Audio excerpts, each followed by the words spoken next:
We were approached about 6 years ago by Kelvin Montague about establishing mycorrhizal on our leek crops. I thought that would be a great way for leeks to help take up more nutrients from the soil. A few years prior to that, I'd done a few of my own trials with mycorrhizal fungi and had no luck, but that was a more conventional way of growing. So we decided to sow a cover crop down, inoculate the cover crop with mycorrhizal, and then without any soil disturbance, because mycorrhizal hates soil disturbance, it'll die off with that.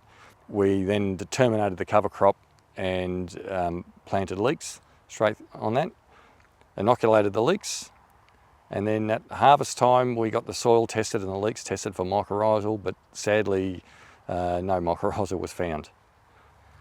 Look, some of the reasons why mycorrhizal didn't take was it could be the high phosphorus levels in our soil, it could be previous herbicide issues in the soil. It could just be the soil type. So, we have to do more testing down the track.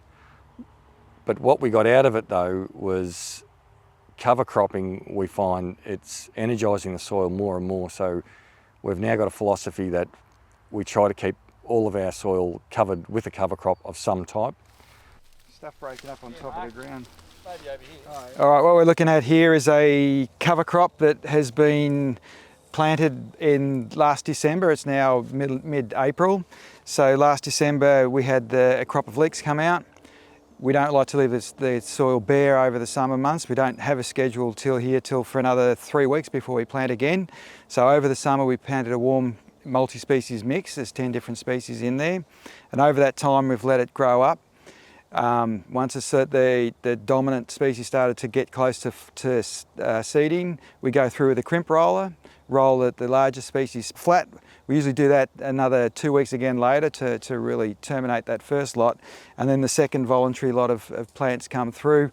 Once again, it's just we're keeping these living roots growing in the field for as long as possible. That's one of the main goals, and also holding our soil, keeping armour on the soil so it's not sitting there bleaching under the sun.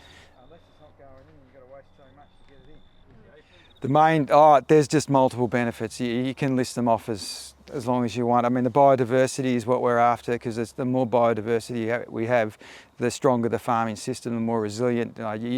Basically, the more that's going on biologically, the harder it is for a nasty to take hold and dominate, basically, because it's got too much competition. So we're creating competition for our pests.